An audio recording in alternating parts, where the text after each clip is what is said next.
नमस्कार, news live में मैं आपके साथ लावनी श्रीवास्तव। आज पूरे देश में गुरु गोविंद सिंह जी की 350वीं जयंती के उपलक्ष्य में प्रकाश पर्व मनाया जा रहा है। तमाम तरीके से देश भर में उत्साह है, उमंग है, उल्लास है। कुछ ऐसा ही उत्साह, उमंग और उल्लास नजर आया बिहार में, पटना साहिब में। खास तौर से इस जगह पर प्रकाश पर्व समागम का आयोजन किया गया था। एक ओर प्रधानमंत्री नरेंद्र मोदी मौजूद थे तो दूसरी तरफ मुख्यमंत्री नीतीश कुमार के साथ दूसरे राज्यों के मुख्यमंत्री और तमाम गणमान्य मेहमान मौजूद थे। तमाम तरीके से प्रकाश ही प्रकाश फैल रहा था। उमंग का प्रकाश था, उत्साह का प्रकाश था, लेकिन मंच पर एक अलग ही तरीके का प्रकाश नजर आ रहा था। दरअसल ये प्रकाश राजनीति का प्रकाश था, एक ऐसा प्रकाश जिसने अंधेरे में पड़ी हुई कुछ तस्वीरों पर सीधे तौर पर रोशनी बिखेर दी थी। आपको याद होगा, अमूमन हमने देखा है कि प्रधानमंत्री नरेंद्र मोदी और बिहार के मुख्यमंत्री नीतीश कुमार एक दूसरे के कट्टर विरोधी रहे हैं। बिहार में जब चुनाव था उस वक्त तो तमाम तरीके से हदें पार हो गई थी, लेकिन बीते कुछ दिनों से हम लगातार देख रहे हैं कि धूल पड़े इन संबंधों में गर्माहट आ रही है। नोटबंदी के फैसले का जहां नीतीश कुमार ने जमकर समर्थन किया, प्रधानमंत्री नरेंद्र मोदी की तारीफ की, वहीं एक बार फिर से आज जब मंच पर दोनों मौजूद थे तो दोनों ही एक दूसरे की तारीफों के पुल बांधने में पीछे नहीं हटे। मुख्यमंत्री नीतीश कुमार ने जहां गुजरात में हुई शराबबंदी को खास तौर से प्रधानमंत्री की उपलब्धि बताया, उनकी जमकर तारीफ की, तो वहीं प्रधानमंत्री नरेंद्र मोदी ने भी दिल खोलकर नीतीश कुमार के शराबबंदी के फैसले की जमकर सराहना की और आज के आयोजन की भी खूब तारीफ की। अब तमाम तरीके से सियासी गलियारों में ये अटकलें तेज हो गई हैं कि आखिर ये जो जुगलबंदी हुई है, ये जो सुर मिले हैं गांधी मैदान में, ये मिले सुर आखिर गुल क्या खिलाएंगे। आज इसी बात से हम थोड़ा सा पर्दा उठाने की कोशिश करेंगे। कुछ खास मेहमान भी मेरे साथ कुछ ही पल में जुड़ेंगे, लेकिन उससे पहले इस रिपोर्ट पर जरा गौर फरमाइए।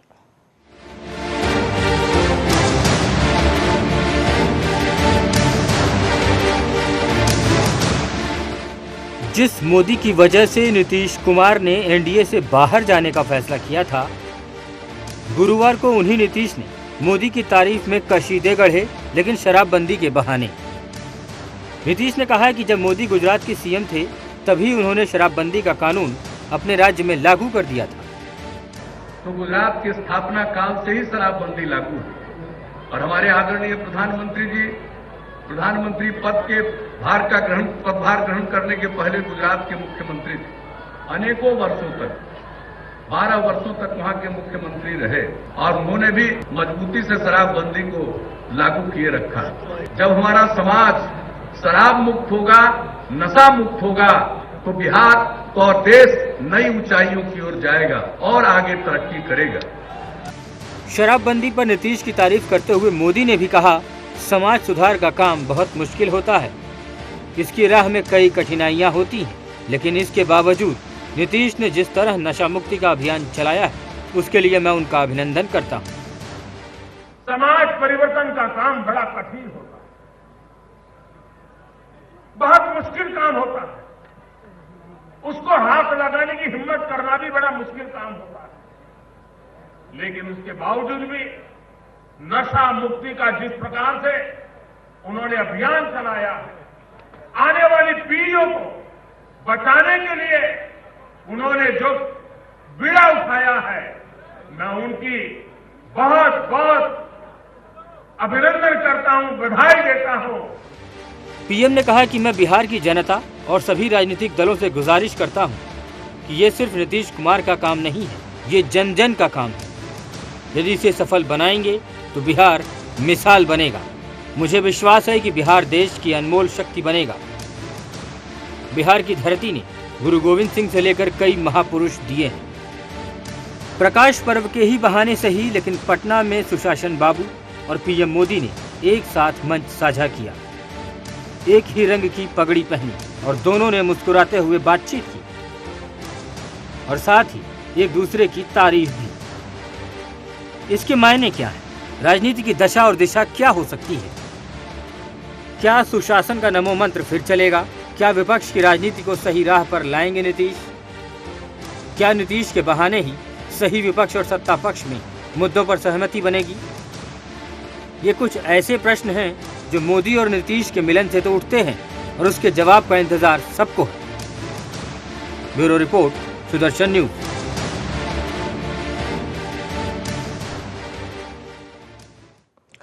तो एक ऐसी तस्वीर है जिससे अटकलें लगाना लाजमी था और कुछ ऐसा हो भी रहा है। तमाम तरीके से सवाल जवाब हो रहे हैं और इन्हीं सवाल जवाब को लेकर आज हम आपके बीच में मौजूद हैं। मेरे साथ 3 खास मेहमान जुड़ चुके हैं। आज के पैनलिस्ट का स्वागत करती हूँ। मेरे साथ इस वक्त जेडीयू से जुड़ रहे हैं डॉक्टर प्रत्युष नंदन जी, साथ ही साथ कांग्रेस का प्रतिनिधित्व कर रहे हैं घनेंद्र भारद्वाज जी, और बीजेपी से मेरे साथ जुड़ रही हैं अनिला सिंह जी। आप तीनों का बहुत बहुत स्वागत।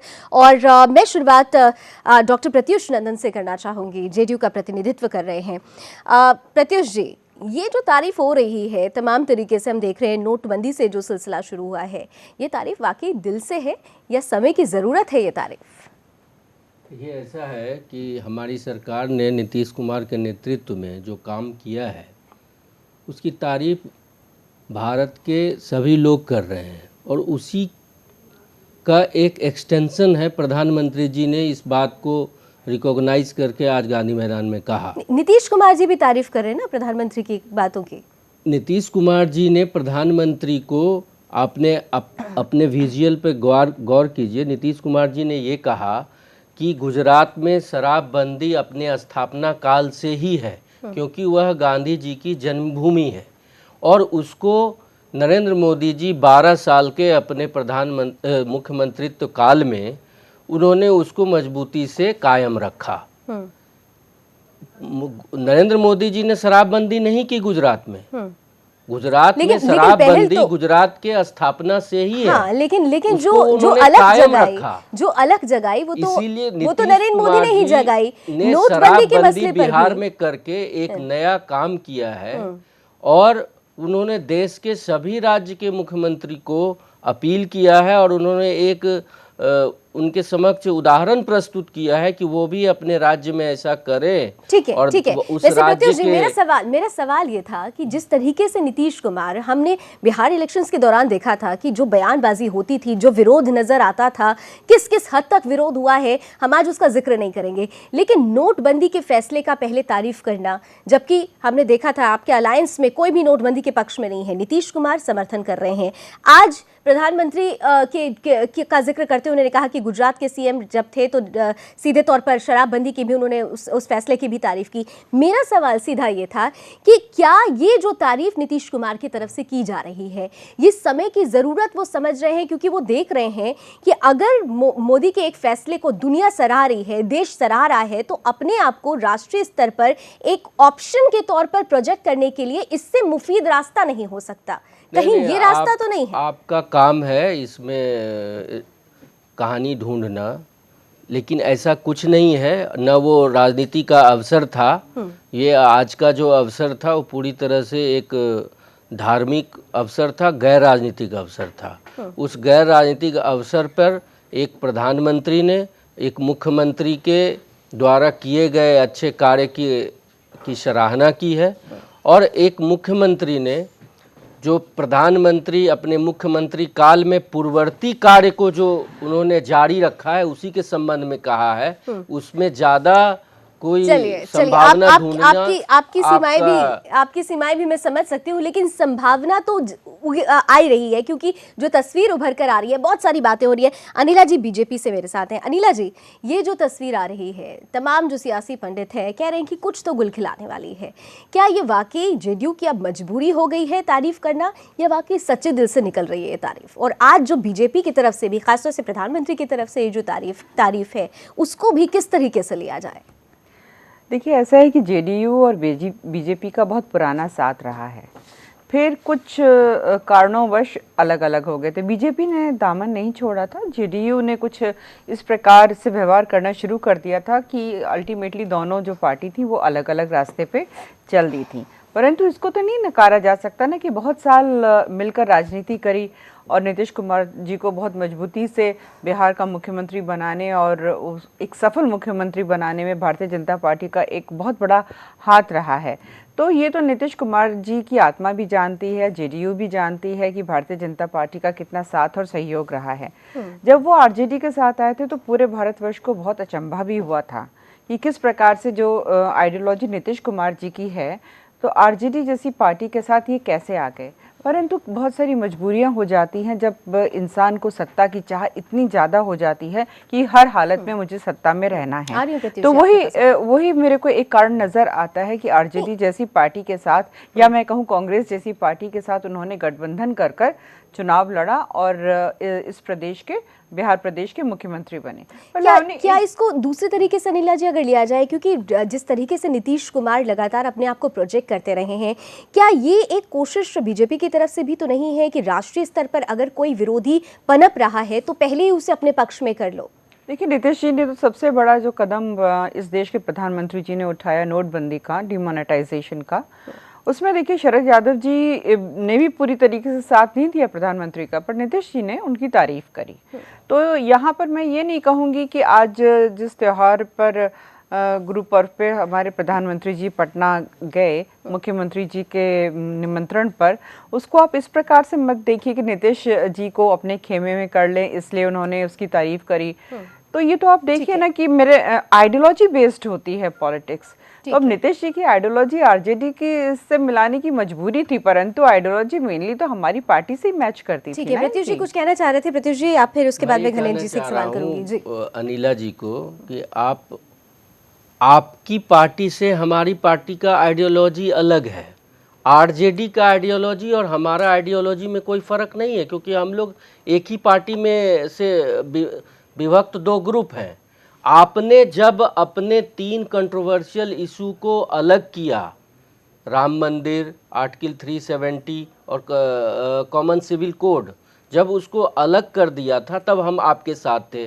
आपने नरेंद्र मोदी जी को कैंपेन कमेटी का चेयरमैन बनाया, प्रधानमंत्री का उम्मीदवार बनाया, और गुजरात में नरेंद्र मोदी जी ने जो 2000 में मुख्यमंत्री रहते हुए किया, और जिसका तत्कालीन प्रधानमंत्री अटल बिहारी वाजपेयी ने भी कहा था कि एक राजा को राज धर्म का निर्वहन करना चाहिए, वो वैसे व्यक्ति को आपने प्रधानमंत्री चुना, तब हम आपसे अलग हुए। लेकिन उसी प्रधानमंत्री की आज आप तारीफ कर रहे हैं। और हमारा और कांग्रेस का जो एक सोशियो इकोनॉमिक इक्वालिटी और डेमोक्रेसी, राष्ट्र का निर्माण का जो आइडियोलॉजी है वो कॉमन आइडियोलॉजी है। प्रत्युष जी आज आप उसी प्रधानमंत्री के काम की तारीफ कर रहे हैं। आज नीतीश कुमार नरेंद्र मोदी के नोटबंदी के फैसले की तारीफ कर रहे हैं। आज नीतीश कुमार गुजरात में शराबबंदी के फैसले की तारीफ कर रहे हैं। आज लगातार हर काम की तारीफ कर रहे हैं। करना में आप राजनीति की संभावना देखना बंद कीजिए। नोटबंदी का तारीफ इसलिए हमारे राष्ट्रीय अध्यक्ष जी ने किया कि भ्रष्टाचार को खत्म करना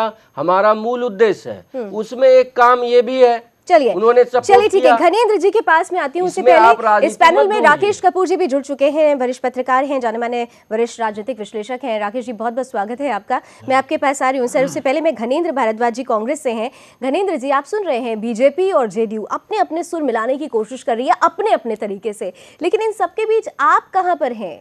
कांग्रेस आखिर कहाँ है? राहुल गांधी आखिर कहाँ हैं? आप राष्ट्रीय पार्टी हैं, राष्ट्रीय पार्टी का लीडरशिप जिसके हाथ में देने की बात चल रही है, वो चेहरा कहाँ है? यहाँ तो नीतीश कुमार आपके विरुद्ध पर सेंधमारी कर रहे हैं। देखिए लावनी जी, जो कांग्रेस का एक विपक्ष के नाते भूमिका होनी चाहिए, हम अपने सशक्त भूमिका निभा रहे हैं और हमारे तमाम नेता और कार्यकर्ता सड़कों पर इस सरकार के खिलाफ उतर चुके हैं। कल परसों 7 नवंबर से पूरे देश भर में प्रदर्शन कर रहे हैं, डिस्ट्रिक्ट और ब्लॉक लेवल पे।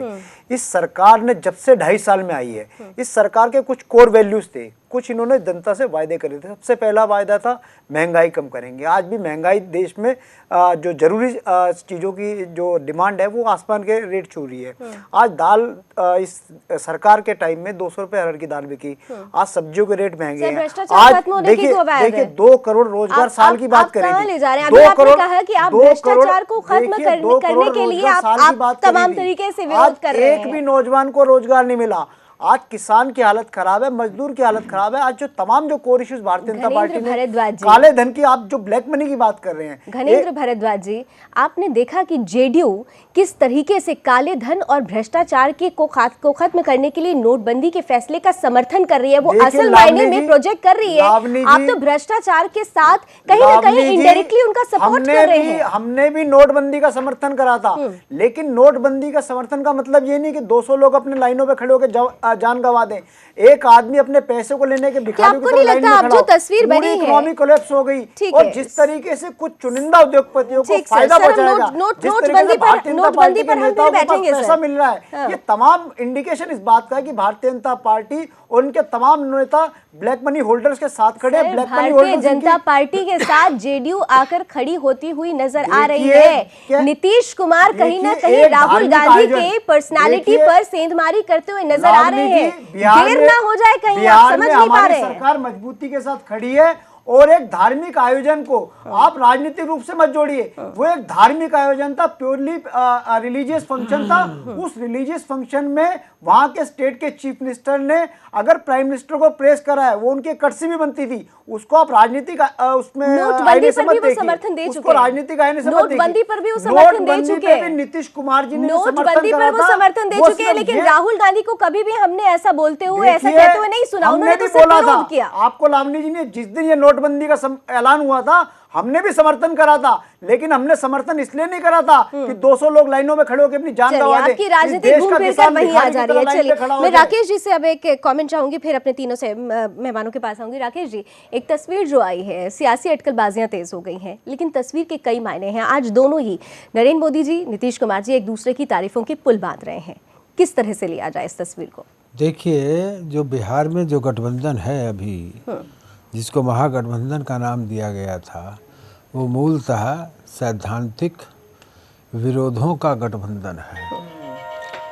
चाहे राष्ट्रीय जनता दल हो, चाहे जनता दल हो, चाहे कोई सा भी जनता दल हो, ये सब कांग्रेस विरोध पर पनपी हुई राजनीति है।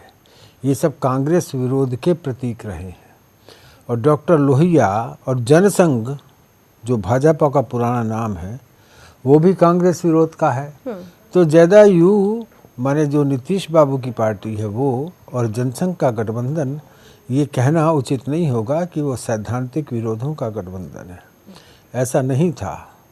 जदयू और जनसंघ का कहीं किन्हीं मुद्दों पर कुछ मतभेद रह सकते हैं, लेकिन ये बात मैं बताना ज़रूरी समझता हूँ कि डॉक्टर लोहिया, जिनके चेले ये सारे अपने आप को कहते हैं, चाहे नीतीश बाबू हों या दूसरे लोग हों, वही थे जो वीर शिवाजी महाराज को जिन्होंने कहा था कि ये राष्ट्रीय महानायक हैं। अंग्रेज़ों से कहा था उन्होंने कि आप इन्हें चोर लुटेरा, डाकू लुटेरा और छापामार योद्धा मत लिखिए किताबों में, हमारी भारत की किताबों में।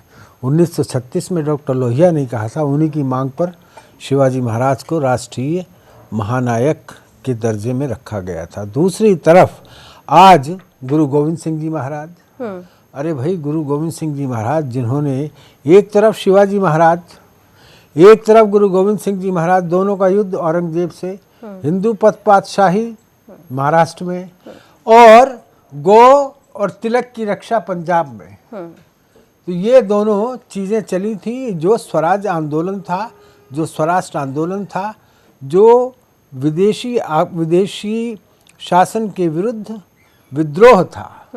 तो ये आज का ये कहना और इसको बिल्कुल राजनीति से इतर रखना उचित बात नहीं है, क्योंकि 12 वर्ष तक नीतीश बाबू का भाजपा से गठबंधन रहा है। बिल्कुल। और नीतीश बाबू ने व्यक्तिगत आधार पर नरेंद्र मोदी का व्यक्तिगत विरोध किया था। सैद्धांतिक विरोध नहीं था, व्यक्तिगत विरोध था। यदि आज व्यक्तिगत प्रशंसा में बदलता है तो इसका क्या मतलब है? इसका कोई ना, बेशक अभी कल ही ना जेडीयू हो, से है प्रत्युष जी, बेशक बहुत कल ही महत्वपूर्ण, ना हो, बहुत महत्वपूर्ण लेकिन कोई सवाल मतलब है। तो है। बहुत महत्वपूर्ण सवाल है, कोई मतलब तो है। राकेश जी, मैं आपको कहना चाहता हूँ, सिद्धांत का मतलब क्या होता है? सिद्धांत लोकतंत्र में सांप्रदायिकता सिद्धांत के अंतर्गत आता है कि नहीं आता है?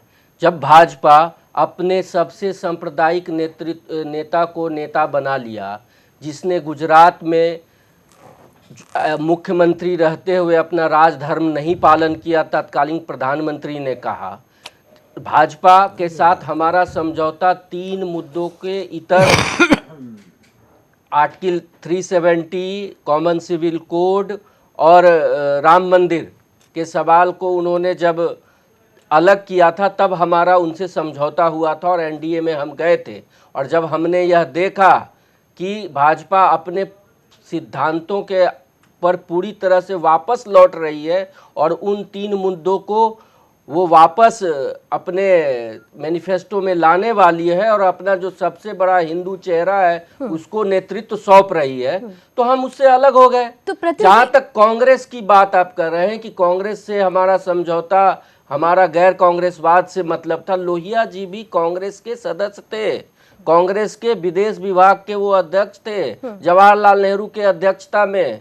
वो कांग्रेस और सोशलिस्ट पार्टी का सैद्धांतिक अंतर बहुत ही न्यूनतम है, लेकिन जेडीयू भाजपा का कोई सैद्धांतिक मेल नहीं है। जेडीयू और भाजपा का जो सैद्धांतिक 12 वर्ष जो नीतीश जी भारतीय जनता पार्टी 17 वर्ष जी 17 वर्ष 17 वर्ष आपने अपने जनता पार्टी के सिद्धांतों साथ रहे, तो क्या आप ये बताइए आपकी पार्टी ने गलत किया? कंट्रोवर्शियल या तो आप कहेंगे कि नीतीश बाबू रखा था, नीतीश बाबू जब आपने कहा था कि भारतीय जनता पार्टी के सहयोग से बैठे हैं, वो गलत। प्रत्युष जी, अनिला जी को भी सुन लीजिए। प्रत्युष जी, आपने इतना आरोप लगाया, उनकी बात भी सुन लीजिए। जी जी जी, ठीक है अनिला जी, आप बोल रहे हैं, मैं आपसे प्रश्न पूछ रही हूँ, तो आप यहाँ पर मान लीजिए कि जितने वर्ष नीतीश बाबू मुख्यमंत्री के रूप में बैठे हैं, भारतीय जनता पार्टी के सहयोग लेकर उन्होंने गलत किया, उन्होंने क्राइम किया, ऐसी पार्टी का सहयोग लिया जो सैद्धांतिक रूप से उनके साथ नहीं थी। आप जब मुद्दों को शिथिल किए तो हमारा समझौता था। चलिए, एक बात तो क्लियर है, एक बात तो क्लियर है, एक बात तो क्लियर है, पूरी तरह से सैद्धांतिक था, समझौता तोड़ना करके और गठबंधन से बाहर हुए। एक बात तो क्लियर है, एक बात तो क्लियर है, मुद्दों की राजनीति की जब बात हो रही है, यानी कहीं ना कहीं से घनेंद्र जी, मैं राकेश जी के पास आऊंगी।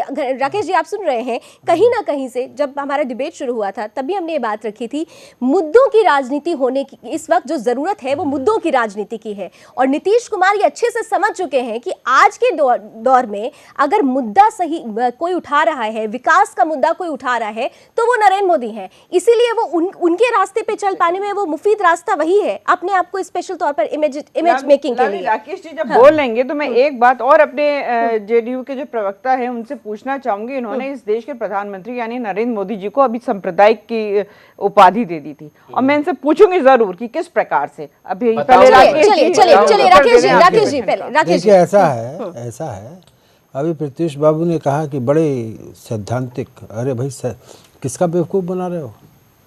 भ्रष्टाचार एक सिद्धांत है, भ्रष्टाचार के खिलाफ नोटबंदी का समर्थन किया नीतीश बाबू ने, ये बात सही है। भ्रष्टाचार के विरोध में किया, और किसके साथ गठबंधन किए बैठे हो? लालू के साथ, जो कोर्ट द्वारा भ्रष्टाचार के आरोप में अपराधी साबित हो चुके हैं, अपराधी हैं, जेल भी गए। कोर्ट के द्वारा दिए गए फैसले से वो भ्रष्टाचार के अपराधी हैं। आप कोई ये सैद्धांतिक समझौता नहीं, और कांग्रेस भी है, ये नीतीश बाबू भी जानते हैं, नीतीश बाबू भी जानते हैं। लेट मी कंप्लीट, अदरवाइज मैं चला जाऊं। नहीं राकेश जी, कंटिन्यू करें, मुझे बात पूरी करने दीजिए। ये बिल्कुल बेबुनियाद बात है कि नीतीश बाबू ने भारतीय जनता पार्टी के साथ सैद्धांतिक विरोधों के चलते हुए गठबंधन किया, इन्होंने सही किया, 17 वर्ष तक गठबंधन में रहे। अरे भाई, नीतीश बाबू को बिहार में नेता किसने बनाया है?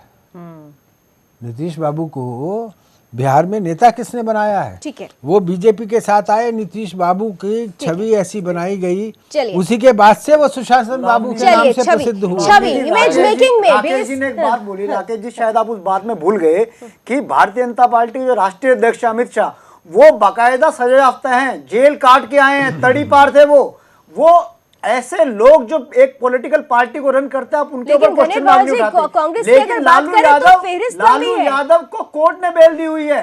लालू यादव पे जो भी डिसीजन आएगा भारतीय न्यायपालिका करेगी, और उस डिसीजन का हम भी सम्मान करेंगे, जेडीयू भी सम्मान करेंगे, आरजेडी भी सम्मान करेंगे। तो भ्रष्टाचार की तो लंबी लिस्ट है, ये भी तो मत बोलिए। पॉलिटिकल पार्टी को अगर आप एंगल कर रहे हो तो सबसे बड़ा देश में अगर कोई उदाहरण है अपराधीकरण का या पॉलिटिक्स में क्रिमिनलाइजेशन का तो भारतीय जनता पार्टी है। भारतीय जनता पार्टी के तमाम लोग फंसे जा रहे हैं। छोटे से ब्रेक के लिए मुझे बार बार बोला जा रहा है। ठीक है गणेश जी, एक छोटा सा ब्रेक लेते हैं। इस बात का जवाब अनिला जी देंगी ब्रेक के बाद। लेकिन ये भी सत्य है कि कांग्रेस के अगर भ्रष्टाचार के खिताब को अगर खोला जाए तो फेरिस्त बहुत लंबी होती है। ये भी एक तस्वीर है, इसे भी नहीं भूलना चाहिए। एक छोटा सा ब्रेक के उस पर अनिला जी से जवाब।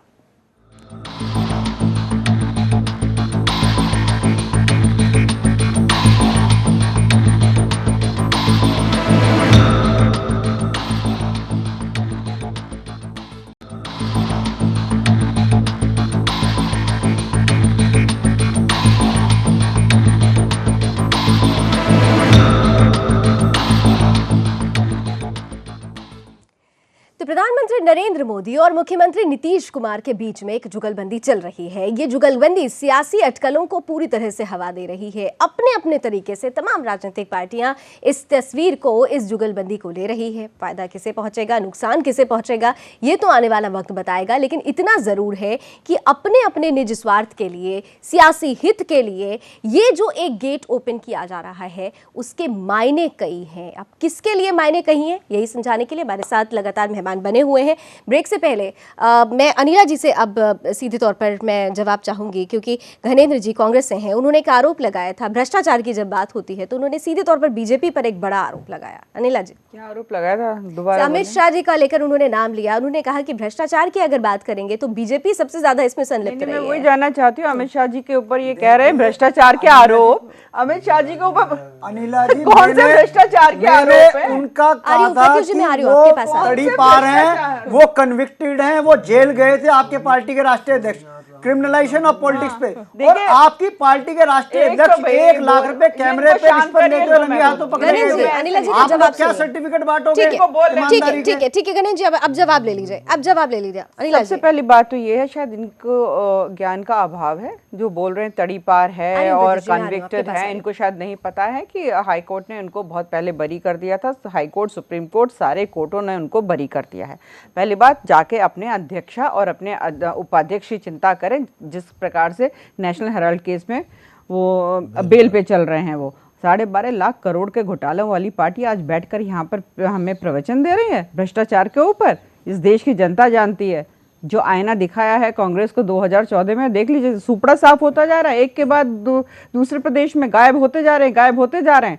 नया साल मनाने के लिए दुनिया, इनकी पूरी पार्टी यहाँ पे लगी हुई है। राहुल गांधी जी चले गए नववर्ष मनाने विदेश में। आज 2.5 साल में आप लोग डिलीवरी के नाम पे जीरो। आज देश में अगर जनरल इलेक्शन हो जाए तो भारतीय जनता पार्टी और मोदी जी को पता चल जाएगा। आप लोग प्रो-कॉर्पोरेट आदमी हो। आपने देश की अर्थव्यवस्था को चुनिंदा औद्योगिक घरानों के पास गिरवी रख दिया है।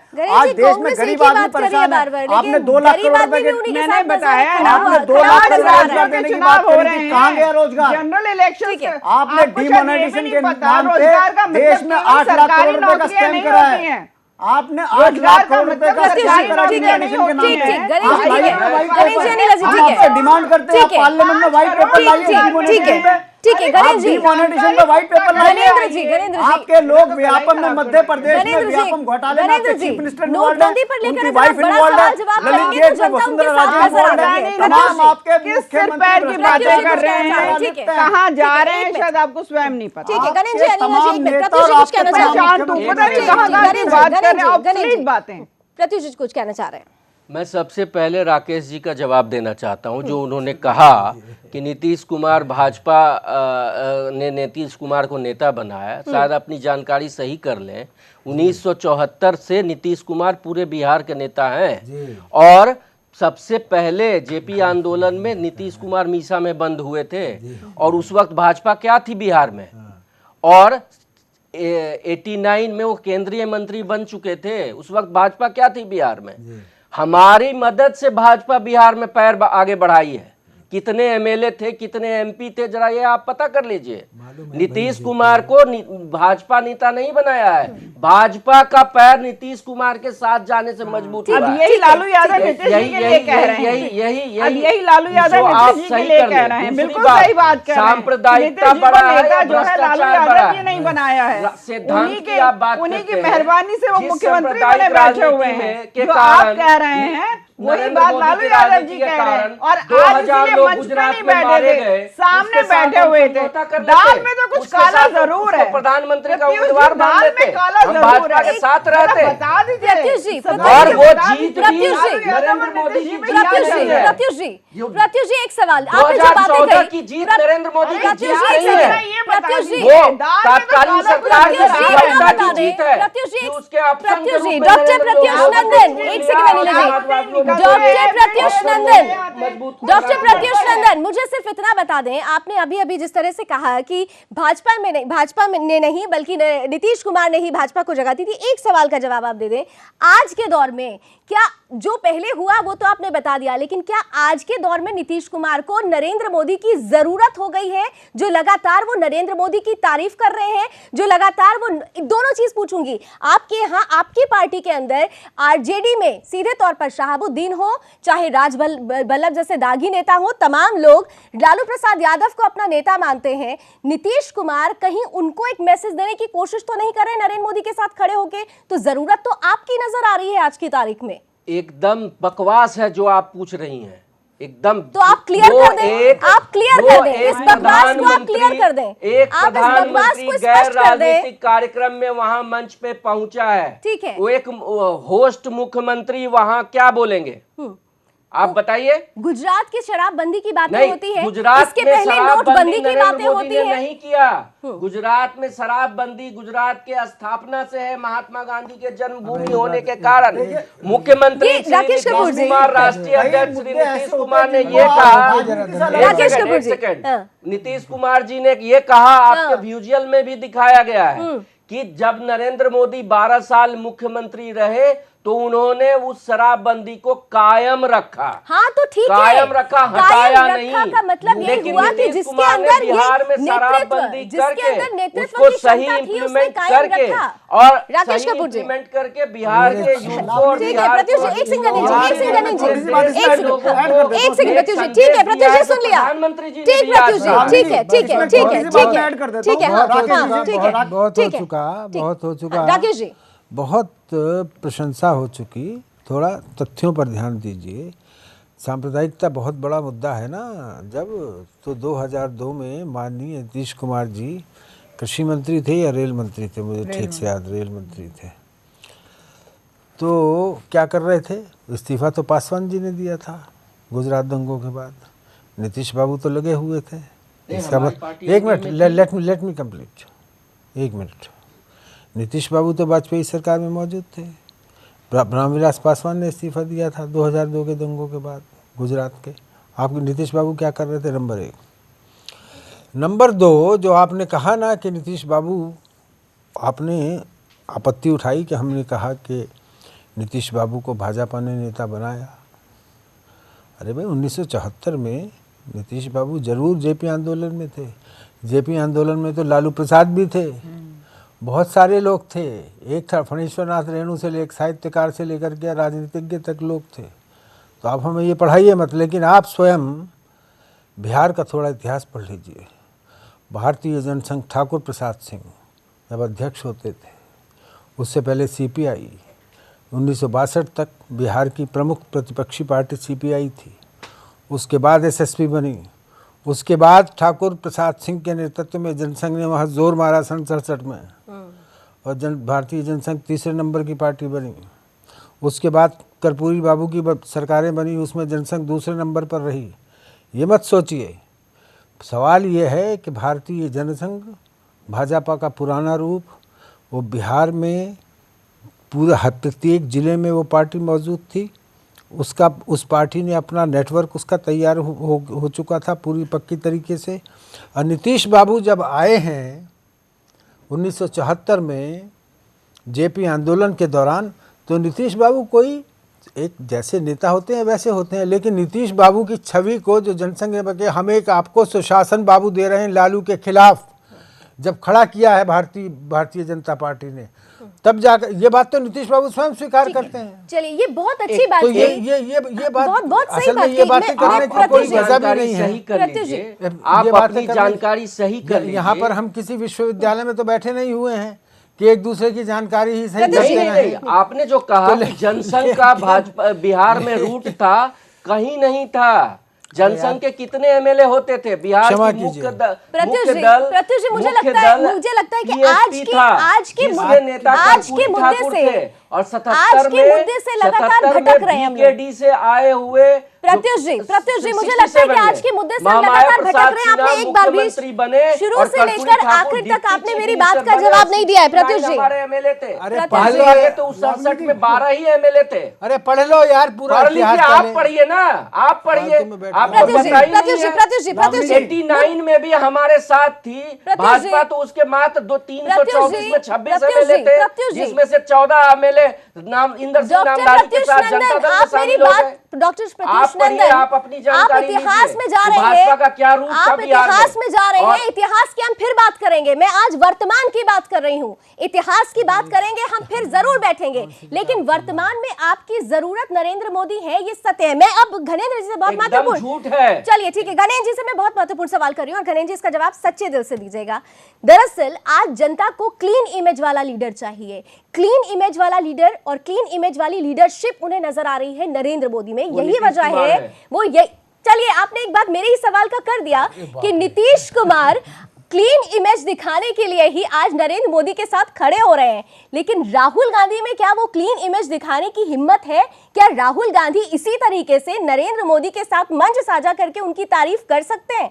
आपको नहीं लगता? बार बार मैं यही पूछूंगी कि नीतीश कुमार राहुल गांधी के वजूद पे सेंधमारी कर रहे हैं। मैं फिर आपसे कह रहा हूँ, देश में कई ऐसे मुद्दे हैं जिनको आप राजनीति से अलग रखिए। क्रॉस बॉर्डर टेररिज्म के लिए हम सरकार के साथ तो आप लोग करते हैं, सरकार जो सरकार पाकिस्तान को जिस भाषा में जवाब देना चाहे, हम सरकार के साथ खड़े हैं। इस सरकार ने इस देश से वायदे करे थे। हम भी चाहते हैं कि देश में महंगाई कम हो, हम भी चाहते हैं कि देश में नए रोजगार उत्पन्न हो, हम भी चाहते हैं कि देश में इंडस्ट्रियलाइजेशन हो, हम भी चाहते हैं कि देश के किसानों की हालत बेहतर हो। लेकिन तमाम ये मुद्दे जो हैं, इन मुद्दों पर सरकार काम करना तो शुरू करे। पिछले 2.5 साल में सरकार ने एक भी मुद्दे पे काम नहीं करा। जिन मुद्दों पे देश की जनता ने इतना भारी मैंडेट भारतीय जनता पार्टी को दिया था, उन मुद्दों पे एक भी काम नहीं हुआ। हम भी चाहते हैं कि आप देश के असली मुद्दों पे बात करो, आप गरीब की बात करो, आप नौजवान की बात करो, आप आपने किसानों इतनी की बात लंबी करो। चौड़ी फेहरिस्त आप क्यों बात गाई? करो, हम आपके साथ गणेंद्र जी, खड़े हैं। आपने कितना आप काम कहते किया? थे अगर कि आपने 56 काम किया पसीने लेके होता बैठे हैं, तो और 2014 में आप 44 पर नहीं होते। बहुत सैनिक मारे जा रहे हैं बॉर्डर पे, आपकी सरकार सो रही है। अरे घनेंद्र जी, सुन लीजिए, अगर आपने काम किया होता तो आप 2014 में 44 पर नहीं खड़े होते। आज आप राजस्थान, महाराष्ट्र, हरियाणा और तमाम राज्यों में होते। अगर आपने काम किया होता तो लावनी जी, अगर आपने काम किया होता तो उत्तर प्रदेश के लिए 26 साल इंतजार नहीं करना पड़ता। हार जीत चलती रहती है, लेकिन हारने का मतलब ये नहीं हम अपने प्रिंसिपल से कंप्रोमाइज कर ले। आज भी हम कांग्रेस की आइडियोलॉजी के साथ, अपने प्रिंसिपल के साथ खड़े हैं और हम देश की जनता के साथ खड़े हैं। देश के गरीब आदमी को, देश के शोषित को, देश के अल्पसंख्यक को, देश के मजदूर को, नौजवान को, किसान को उसका अधिकार मिले, उसकी लड़ाई में उनके साथ खड़े हैं। अनिला जी, ये क्लीन इमेज की मैंने बात की थी, इन्होंने तमाम तरीके के मुद्दे भी गिनवा दिए, लेकिन क्लीन इमेज की जब बात होती है तो आज की तारीख में नरेंद्र मोदी को सबसे ऊपर रखा जाता है। ऐसे में सवाल ये भी है कि क्या क्लीन इमेज के लिए ही जो मैं अनिला जी से सवाल कर लूं, मैं अनिला जी से सवाल कर लूं। सर्टिफिकेट दे दिया ना? नहीं, मैंने सर्टिफिकेट नहीं दिया, ये जनता सर्टिफिकेट दे रही है। जनता सर्टिफिकेट दे रही है, 2014 में भी दे चुकी है और नोटबंदी के फैसले पर भी दी है। सर, दुनिया ने भी देख लिया, विदेशों में बैठे लोगों ने भी नोटबंदी की तारीफ कर दी है। 2002 का दागी चेहरा है जिसके ऊपर सांप्रदायिकता का इल्जाम लगे, आप उसको कम से कम क्लीन इमेज से मत जोड़िए। घनेंद्र जी, तो क्लीन इमेज हम राहुल गांधी की मान लें? हाँ, मानिए ना। राहुल गांधी का कहाँ है 14 साल राहुल का गांधी? पॉलिटिकल इतिहास कहाँ है है। आप राहुल एक गांधी? आरोप लगा दीजिए राहुल गांधी जी राहुल पे, गांधी? आप एक आरोप लगा दीजिए राहुल गांधी पे, कहाँ है? आप एक आरोप लगा दीजिए पिछले 14 साल से वो सक्रिय राजनीति में। अनिला जी जवाब दे लें। अनिला जी बीजेपी से जवाब देंगी, उनका जवाब भी सुनिए। पहले तो मैं प्रत्युष जी को बता दूंगी, जरा गोधरा कांड पढ़कर आ जाना। सद्भावना जो एक्सप्रेस आई थी, अब मुझे बोलने दीजिए, सद्भावना एक्सप्रेस जब आई थी, याद कर लीजिए, 27 फरवरी 2002, जीते जी जला दिए गए थे। अयोध्या से लौट कर आ रहे थे लोग, याद करिए उसको। बहुत आराम होता है हर बात राजनीति से जोड़ते ना, हर बात 2000 लोगों को आपने जला दिया। आप चुप रहिए और मुझे बोलने दीजिए। इस भारतवर्ष की मैं नागरिक हूं, मैं एक बहुत स्वाभिमानी हिंदू भी हूं। मुझे भी कष्ट होता है जब अयोध्या से आए हुए लोगों को जिंदा जला दिया गया था। इसलिए बहुत आसान होता है कहना, बहुत आसान होता है ये कहना कि नहीं, उस मुख्यमंत्री ने बाकी एक धर्म के लोगों को जलवा दिया, कटवा दिया। जाके उन लोगों से पूछो जिनके परिवार के लोग उस ट्रेन में आ रहे थे। जाके उन लोगों कभी से सोचा पूछो जो आपने? 2000 लोग मारे गए, शांत उनके रहिए। परिवार के लोगों आपको से पहली पूछो। बार मैं किसी डिबेट पे देख रही हूँ, पहली बार किसी चैनल पे देख रही हूँ, इतना उत्साह मत दिखाइए, जरा दूसरों की भी सुनिए। आपको भी मैं पहली बार देख रहा तो हूँ। चलिए चलिए चलिए, व्यक्तिगत नहीं हो रहे, आप व्यक्तिगत नहीं होते हैं, नहीं, चलिए व्यक्तिगत हर नहीं बात होते, को काटना, हर व्यक्तिगत बात नहीं को होते, काटना। ठीक है अनिल कोई जी, तरीका होता है। व्यक्तिगत नहीं होते, राजनीति के व्यक्तिगत नहीं लिए होते, हम हिंदू चलिए, धर्म ठीक को है। खत्म करना चाहते हैं। ठीक है, व्यक्तिगत नहीं दूसरी होते। बात यह है कि जैसे कि हम मेरे कभी कांग्रेस के भाई कह रहे थे यहाँ पर, दाल के रेट शायद इनको लेटेस्ट नहीं पता है। उसके बाद 200 उनको रुपए बोलने किलो अरहर दीजिए की दाल कहीं बिकी भी। है, नोट बिकी बनने आपके के बाद राज में। उनका जवाब ये सुन बता लीजिए। दीजिए। मैंने बताया आप कि बता अब इन दोनों दीजिए, को बैठा लीजिए, ये बोल लेंगे। 200 रुपए किलो अरहर की धनेन्द्र दाल जी, आपके उनका राज में जवाब बिकी मान है, नहीं लीजिए, बिकी है? सवाल पूछा है तो आज जवाब भी की दाल सुनिए। के राज्य दाल में के बिकी है रेट ना। देख लीजिए, नोटबंदी के बाद इन्फ्लेशन देख लीजिए। इन्हें नहीं पता है कि जो इस वक्त जो है सब्जी है, चाहे वो फल है, चाहे वो दाल है, चाहे वो चावल है, चाहे वो अरे इस गेहूं है, मौसम क्या में वैसे रेट भी आ सस्ती गया हो है। जाती हैं। क्या रेट इस आ गया मौसम में वैसे इन भी लोगों सस्ती के हो जाती हैं, कांग्रेस अनिला के जी। टाइम पर, अनिला जी, कांग्रेस के टाइम पर ये अनिला पूरा जी, इस नेक्सस मौसम बना में हुआ था। सब्जियों के रेट उस अपने आप नेक्सस ऑटोमेटिकली को गिरते हैं। एनडीए की इन्फ्लेशन सरकार रेट ने अपने आप तोड़ दिया। गिरता है, क्योंकि दाल क्यों महंगी हुआ करती थी, इस बार भारतवर्ष के लोगों को पता चल गया है। जो नेक्सस कांग्रेस ने क्रिएट किया हुआ था, जो दौलतमंद लोगों को और फायदा पहुंचाने के लिए, हमारे चाहे आदमी को विदेशों से बिजली वो आपके इंपोर्ट राज्य होती की 200 रुपए थी, किलो और अरहर चाहे की दाल यहाँ पे गणेश जो- जी से मिली है। तो यहाँ यही के सबसे होटल बड़ी से विडंबना मिली है। है, ये आप सबसे बड़ी बताइए। विडंबना है, ये सबसे आप बड़ी बताइए, विडंबना है आपकी कि सरकार कांग्रेस को हर चीज में राजनीति नजर आती है। आप ये चीजें सस्ती देखिए हो रही अनिला है। जी, नहीं, आपकी नहीं, पार्टी नहीं, दम मेरी पार्टी जो कर आप दम रही ठोक के है, कह रहे हो वो इस देश की डिमोनेटाइजेशन। जनता आप उसके बता साथ खड़ी दीजिए है। 14.5 और लाख दूसरा करोड़ आप रुपए में से बात कर कितनी रहे हैं, ब्लैक अभी मनी 5 राज्यों में भारत चुनाव सरकार ने होने वाले कितनी हैं। ब्लैक मनी को दूध रिकवर का करा है? दूध, पानी का पानी हो 14.5 जाएगा, लाख करोड़ पता रुपए में से चलेगा कांग्रेस 1 ठीक रुपया है, भी अब ब्लैक मनी ठीक, में नहीं आ पाया। घनेन्द्र जी, घनेन्द्र जी, गरीब आदमी आपने लाइन पे घनेन्द्र लगा जी, दिया। इसका रिजल्ट वो कह रही है, आने 14.5 लाख दीजिए। करोड़ रुपए में से चुनावों डेटा को आने दीजिए। दीजिए। आप डेटा चुनावों पे को बात आने कीजिए। बारे में आप बोल डेटा रहे हैं पे ना, बात वही कीजिए। आपको उत्तर आप मिलेगा। डेटा पे बात कीजिए कि 14.5 लाख करोड़ रुपए में से कितनी ब्लैक मनी आप लेके मैं आए कह हैं? तो रही हूँ 5 राज्यों में चुनाव हो रहे हैं। गरीब चलिए आदमी राकेश जी, आपके साथ कितना राकेश चुनाव जी, कर ब्लैक सकते मनी हैं? का ठीक डेटा है, मैं ठीक आपको- है गणेश जी, ठीक है गणेश जी, ठीक है, मैं तो आपसे ठीक है, डेटा मांग रहा हूँ। कांग्रेस आप कांग्रेस भारतीय की जनता बहुत पार्टी बड़ी की विडंबना है। spokesperson राकेश जी, हो। आप बताओ राकेश, कितना ठीक काला ठीक धन ठीक आप ठीक है हो। गणेश जी, अरे गणेश जी, भाई, धनेन्द्र जी, अरे भाई, राकेश जी, आप अरे- डेटा की बात करते एक हैं, मिनट, भाव की एक बात मिनट, करते एक हैं। मिनट, एक मिनट। आप डेटा बताइए ना, हम भी राकेश जी, जवाब पूछना चाहते ठीक हैं। है, अरे अरे राकेश अरे जी, अरे राकेश जी। भाई, हर एक बात पे कहते हो तुम कि तू क्या है, तुम ही बताओ कि अंदाज गुफ्तगू क्या है। थोड़ी सी जरा बहस में किस तरीके से भाग लिया जाता है, राकेश जी, ये मैं तो सवाल ये पूछना तो गलत पूछ है। लो। मैं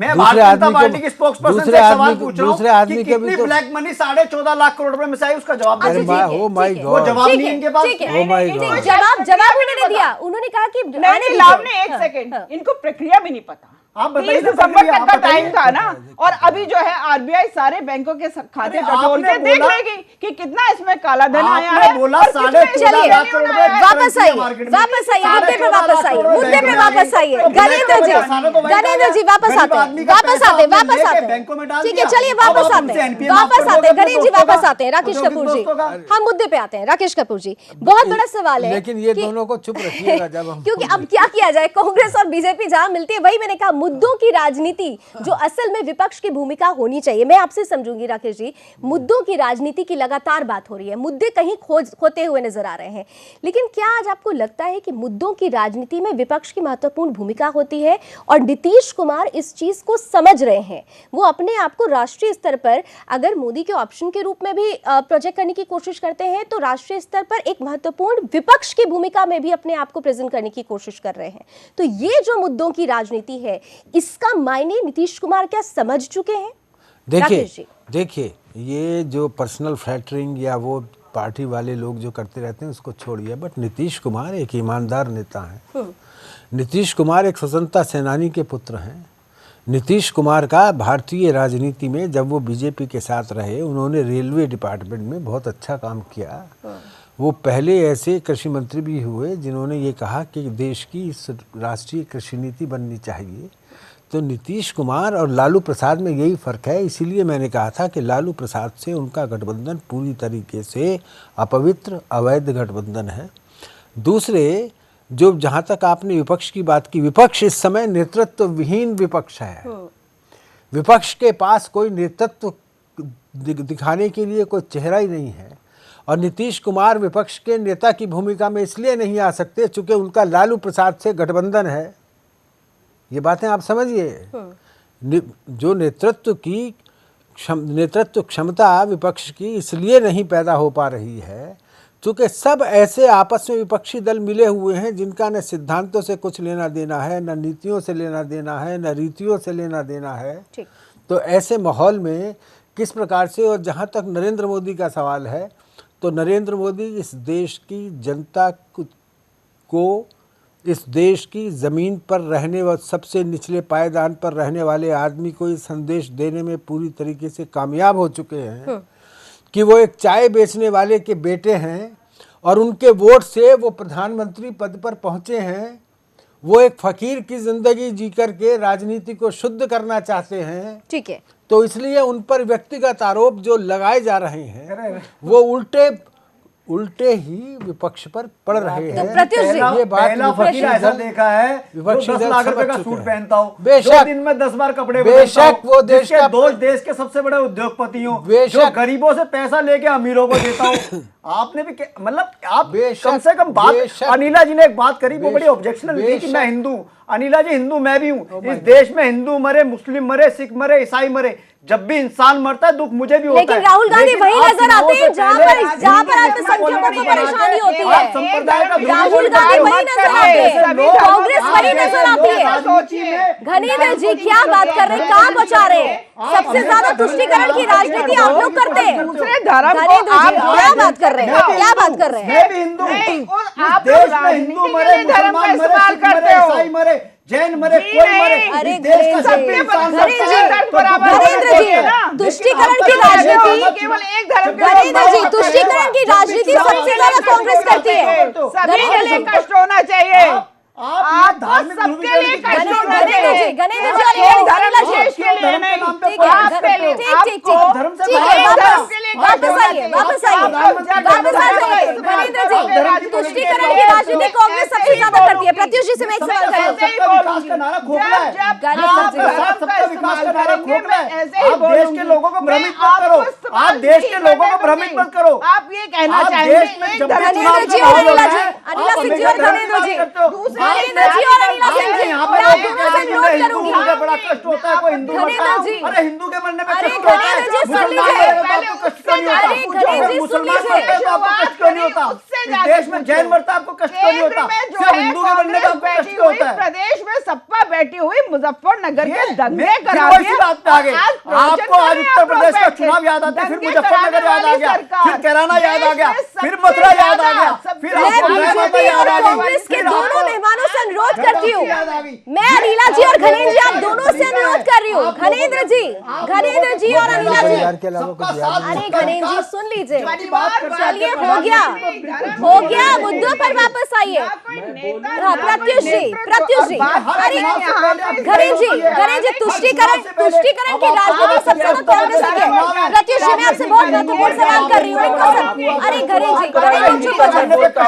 अनिला जी काइंडली प्लीज आप चुप हो जाइए। घनेन्द्र जी, अरे जनता देख रही है घनेन्द्र जी, कटघरे में जनता देख रही है। अनिला जी और घनेन्द्र जी दोनों से अनुरोध है, जनता देख रही है। ये कैट 5 सुनने के लिए वो यहाँ नहीं बैठती है।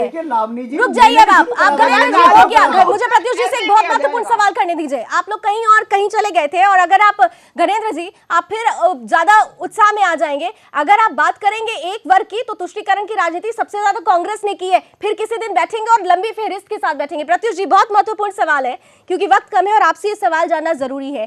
क्या जरूरत पड़ी और मौका मिला तो क्या जेडीयू एक बार फिर से बीजेपी का दामन थाम सकती है? कतई नहीं, कतई नहीं। मैं 1 मिनट में राकेश जी का जवाब देना चाहूँगा। राकेश जी ने जो कहा कि आपने कहा कि हमारा गठबंधन विशुद्ध ही अनैतिक गठबंधन है।